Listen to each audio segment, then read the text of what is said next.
Hello, welcome back to Suburban Hunt 365. I'm DJ, and I'm actually at the lease today. I was on a job, on my way to a job out in Texas, and I just happened to pass the lease, and he's like, you know what, I had a couple hours to kill today, so let me stop by the lease and finally sight in my new CVA Optima V2. The CVA Wolf is what I've shot for years. It is a fantastic muzzleloader, but it was time to pass that on a Jersey. Jersey, I know, will have a fantastic season with that particular muzzleloader. CVA makes a fantastic product. So I have upgraded to this one just because it was time. So this one actually came stock with the Konos scope 3x9 on there. And I'm looking forward, brake actions down here like normal. It's got the breech plug. Now I have ordered and actually have received the Blackhorn 209 breech plug for this because I do plan on trying out the loose powders this year. As a reloader, I really like the idea of fine-tuning this gun with different projectiles. And getting into that, my task today is to sight this muzzleloader in, and I'm obviously going to take you guys along for the ride. But as I was purchasing the black powder, because again I am getting into the loose powder, I started noticing that there's quite a bit of a price difference. And as you see behind me, I got the Paradex loose powder, the Blackhorn 209 powder, which has kind of gotten scarce. It took me a while to find it. Ended up finding it at a Walmart at the tone of $53 per jar, and each jar comes with 8 ounces. So that ended up being, once you do all the math in there, 8 ounces is about 35, or actually is 3,500 grains. And once you break that down per 100 grain charge, because that's what the pellets are set for 50, so I'm gonna keep it on an even kilt here. For 100 grain charge, black powder 209, you're gonna run about $1.57 per shot out of the Blackhorn 209. And then with the Paradex, and of course that's I used a $55 price tag on that because you do have taxes with the $53. Now with the Paradex, or Paradex rather, that's running about $23, and with that one you're running about 30 cents per 100 grain charge, so that one's really not as bad. And then with the 777 pellets, everything included, because this one comes in a 100 pack with the 50-50 pellets, 100 grain charge, you're running about 70 cents. So running about 35 cents per pellet, but 70 cents per charge. So right now, just based off price of powder, the loose power Paradex is gonna be the cheapest to shoot. But is it worth it? Let's find out. We do have the pellets. Pellets are really easy to just pop in and out. Loose powder, a little bit more cumbersome, but not as bad. But what really boils down to, what really matters, as all hunters know, is it accurate, and can you rely on it time after time? Well, that's what in this series I hope to prove, one over the other, or that they're about the same, and it boils down to price. I don't know yet, but let's start it out with sighting this muzzleloader. Alright guys, so I made it down here to the bench, and as you can tell, I've only brought the barrel and the scope with me. Now, some of you may think I'm crazy, and there's some of you that know exactly what I'm fixing to do. When you sight in a muzzleloader, or when you're bore sighting a muzzleloader, hell, even a shotgun if you really want to do it the hard way, you can do it the same as you do a bolt action. With bolt action rifle, whenever you're bore sighting it, you remove the bolt, set the rifle on a stand that is sturdy, that'll stay still, and then you look down the barrel and you line the gun up on the stand with the target. And I'll show you in this clip real quick. It takes a second to focus, but what you do is you line that barrel up with your target downrange, and you want it to be a good sized target, because obviously this is, you know, your cold bore, you have no idea where it's going to hit. But you want to sight down this barrel and you want to put that on target. And the idea is that once you have this barrel aiming at that target down range, then you move your turrets to put the crosshairs in the middle of the target that you're shooting at, and that should get you within one shot of your target. I should be able to, once I do this, we should be able to take 100 grains powder. I'm going to use the Power Belt 245 grains that I was using up last year. That's just to get this started. It's just stuff I had left over from last year. We're not getting into the projectile part of this just yet.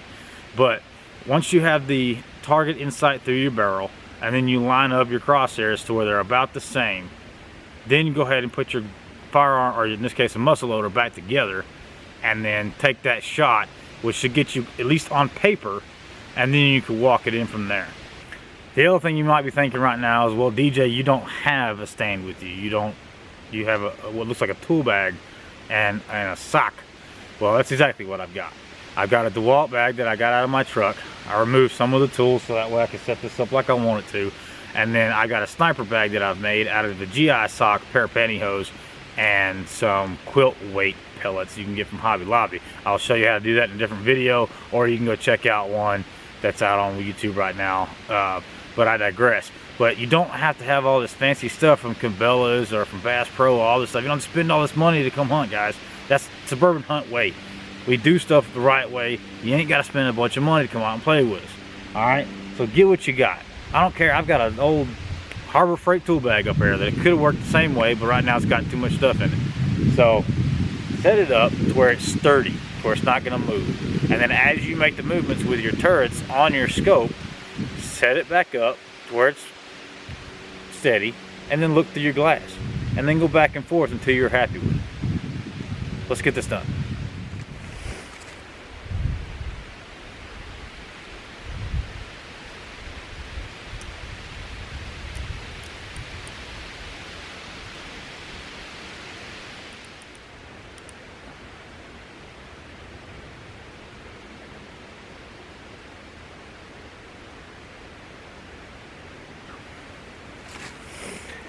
Alright, I tell you right now, the Konos that's on there has got some stiff turrets.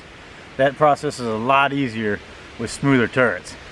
So right now we may use this scope for this season, but if we gotta adjust those turrets too often, may look at getting something else. Right now that turret is way stiff. But anyway, let's put this muzzleloader back together, put around down range, and see if what I just told you wasn't a load of crap.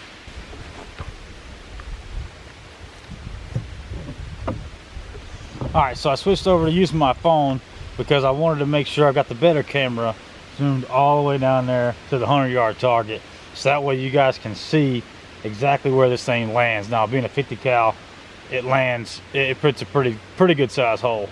So basically, let's go ahead and load this bad boy up. So this is actually one that I had set up from last year. So as long as these tubes hold up, we should be good to go. So let's see here. Normally it is, take the one side off, got the pellets in there. So it's 1, 2,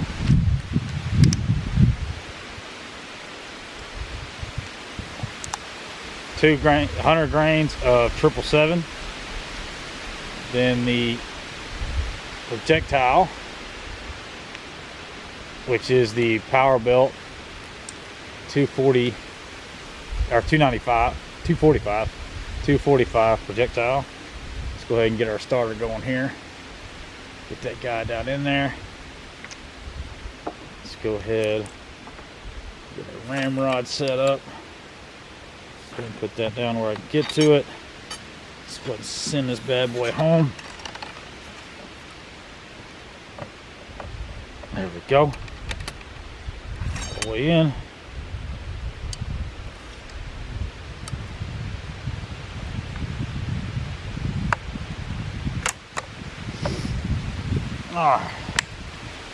Last but not least, our 209 primer.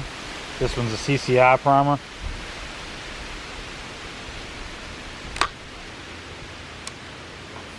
Alright, now just like I did with the bore sighting, I'm actually shooting for the dead center of all 4 of those targets.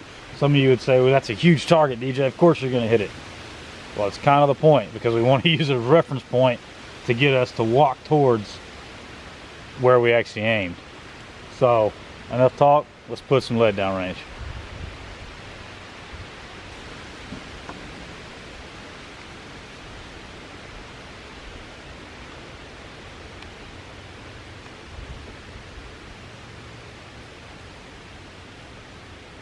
that scope?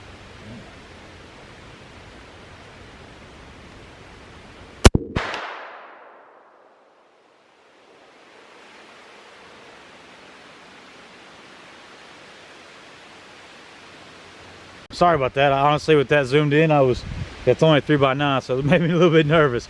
But actually, that's pretty freaking close to where we did it, and it was one shot.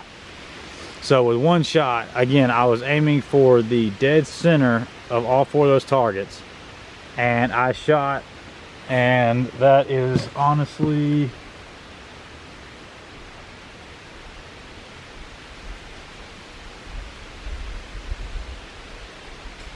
well, let's not guess. Let's go down there and find out. All right, guys, I made it down here to the target. So this is our impact hole right here. And I gotta tell you, that CVA Optima V2, that trigger is awesome. You know, I was always taught in the Marine Corps that you gotta let that trigger surprise you. You gotta know where the wall's at, but it's gotta surprise you for your best shot. That trigger is awesome. But anyway, this is my aiming point right here in between all 4 of these targets. And this is where I hit, right? So since we don't have the squares here, 5 inches. I was off by 5 inches. That is a brand new gun, never been fired before. Never been bore sighted, using the open bore technique. I'm assuming that's what it's called. I have no idea what it's called. But open bore technique, where you're looking down the barrel and you just line the barrel up with your target and then bring it down. And like I say, if you do it right, you don't have to buy a whole bunch of expensive stuff to have a stand and all this other stuff, rest or whatever for it. You saw me use a tool bag and a sniper bag made from a GI sight. I'm telling you guys, this is all stuff that's feasible without spending a whole lot of money. Now, that being said, let's get in here, and that is 3.5 inches to the right. And 3.5 inches down. Well, I'll be dang, how about that? So that's what we're gonna do. We're gonna go 3.5 to the right and 3.5 down, and then we're actually going to aim, and since I've already got a hole in this one, we'll aim for the top left. So let's get our butts back up there and sight this bad boy in.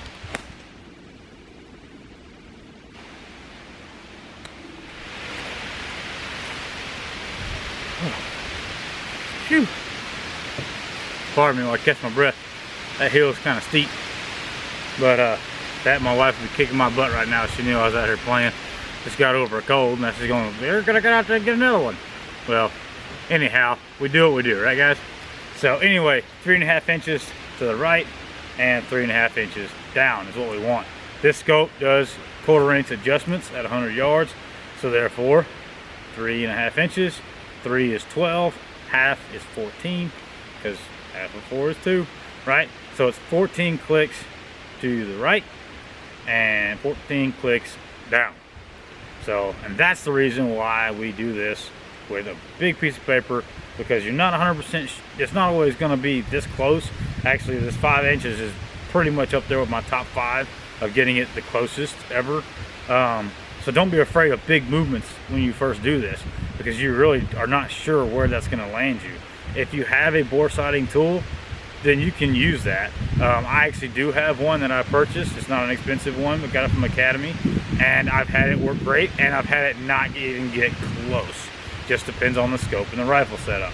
But for the most part, the open barrel technique has always gotten me pretty close, no matter what. So that's why I use it, that's why I advocate for it. So anyway, 14 to the right, 14 down. Now, like I said, I'm not a huge fan of these turrets, but we're gonna use it. So 1, 2, 3, 4, 5, 6, 7, 8, 9, 10, 11, 12, 13, and 14 down. Now to the right, same amount. 1, 2, 3, 4, 5, 6, 7, 8, 9, 10, 11, 12, 13, 14. So this should get us pretty dang close for our bullseye. Let's load her up. We'll see if I got another one of those. Yes, I do, right here. This is the second one that I had from last year. We're gonna use this up. Same thing. 2 50 grain pellets of 777. So 100 grains of 777. A 245 grain, a 245 grain power belt projectile, and a CCI 209 primer. So let's go ahead and run this again. This is going to test two things. I really want to see how well this gun shoots follow-up shots. So I'm not going to clean the barrel. If I'm out in the woods and I've got to make another follow-up shot, I'm not going to have time to clean this barrel. So we're going to go ahead and do it the same way. So that is another side note that I would make. Once you have what you want to run, go ahead and put you a nick mark. I use on my old ones. I just use a knife, just make you a little tick mark, or I wouldn't say paint, because you don't want to put paint down it, but make you some type of a mark on your ramrod to know what that is. Because if you put the wrong stuff in there or you double load it, you're gonna know pretty quick with your ramrod. So that's another way to prevent yourself from getting hurt.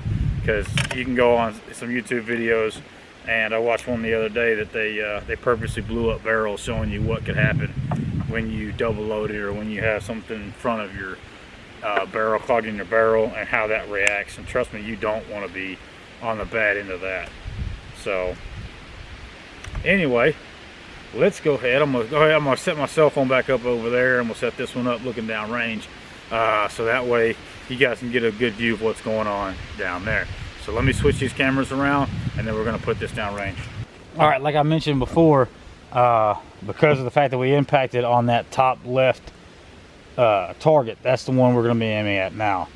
So let's go ahead and put this round down range, see what happens.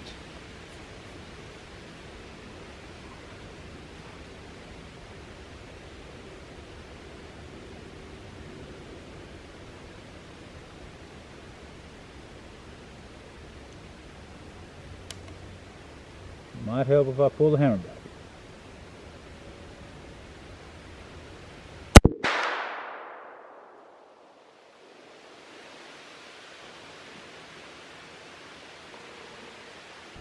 Alright, so it looks like we are, what's that, 1.5 inches to the right, and maybe 2 inches high.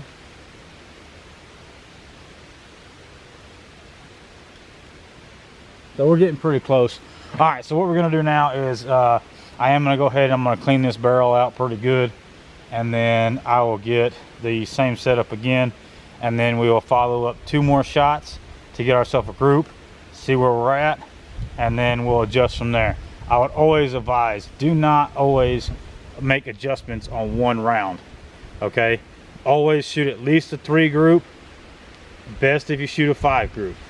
All right, that's the most accurate way, is a 5-round group, but a 3 will do you.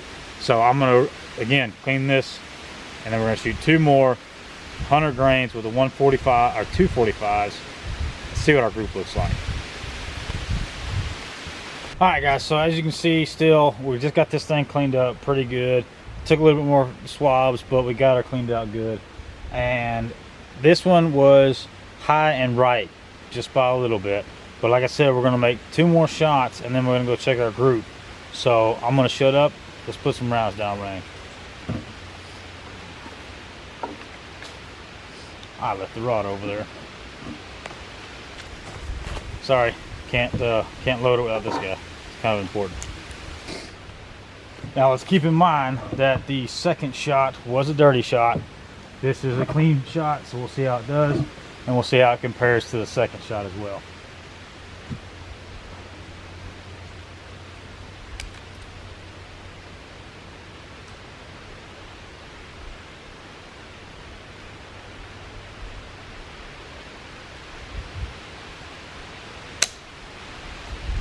I didn't put the primer in.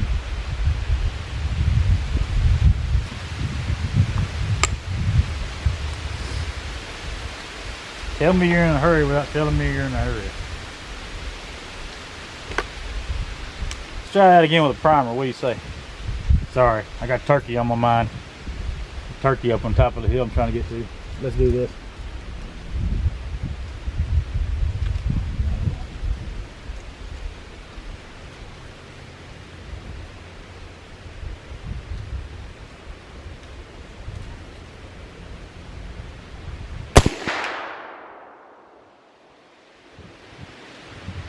That's pretty nice.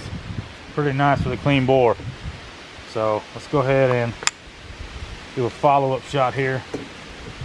Man, that clean bore shot looks real good. Let's go ahead. Got that out of there. All right, let's see how she does on another follow-up dirty shot.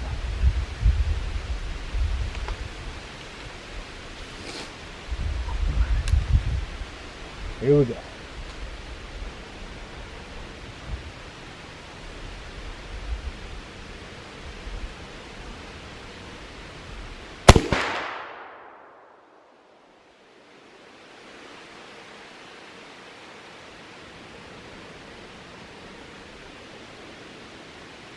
I can't tell if those other two are just better or if the scope's walking. So let's do one more.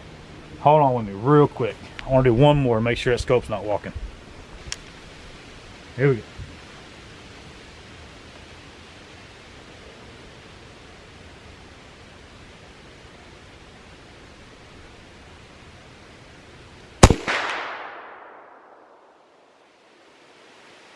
Absolutely not. All right. That is awesome. That is fantastic. That is definitely one of the quicker side ends we've done. The first shot was 5.5 inches high and left. We made the adjustment for 3.5 to 3.5, and I must have pulled the first one to follow up with that on the bullseye, and then the other three are right in that kill zone. So really just one adjustment was needed.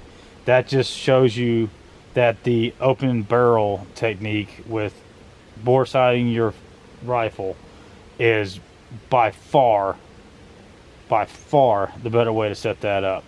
People can argue that the bore sight work well.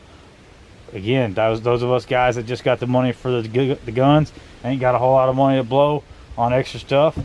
Don't worry about it. Break down your barrel, do exactly what I just did, and that'll get you sighted in. This bad boy is ready to go. Now we are going to be continuing to test the loose powders, because even with this accuracy here, which I do actually believe is pretty good for a muzzleloader in my opinion at this point, because up till now I've only used pellets, so I only expect that kind of accuracy out of my muzzleloaders. But that being said, I've seen other guys do much better jobs with muzzleloader with the loose powder. So as of right now, I would hunt with this. I probably am going to, because muzzleloader starts in a couple weeks with us. If I don't get time to actually finish this series between now and when our muzzleloader season starts. So that is the process that I use to sight in my muzzleloader. It's actually the process I use to sight in all of my rifles. If you got a barreled shotgun or you got a scope on a shotgun and you can do it the same way, do it the same way. It's inexpensive and it's quick. I appreciate you guys watching. Do me a favor, hit that like button, hit the subscribe button. The subscription, man, we really need you guys to start helping us out with the subscriptions. I love watching the hours go up and up and up on our algorithm, but please hit that subscribe button. Hit that notification bell, so that way next time we continue with this series, you'll get that notification bell as soon as it comes uploaded. Appreciate you guys hanging out with us. We'll see you on the next one.